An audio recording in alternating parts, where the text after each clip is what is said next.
Baby దుకాణం బంద్ చేసిన ఇక మనం డిస్టర్బ్ చేస్తుండే ఎవ్వరు లేరు.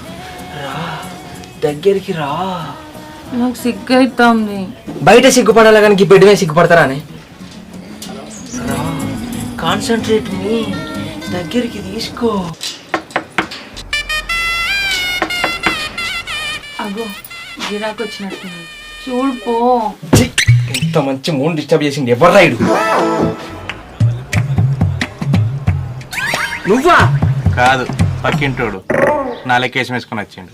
అయితే కానీ అవతల వేడి చల్లారుతుంది. ఎందుకు వచ్చినావు చెప్పు. ఏం వేడి? రొట్టెలు రొట్టెలు వేడి చల్లారుతుంది. ఎవడన్నా రొట్టెలు తలుపులు వేసుకొని తింటాడా? నేను తింటారా? ముందుగా ఎందుకు వచ్చినావు చెప్పు. గౌతమ్ బీడీలు ఉన్నాయా? లేవు.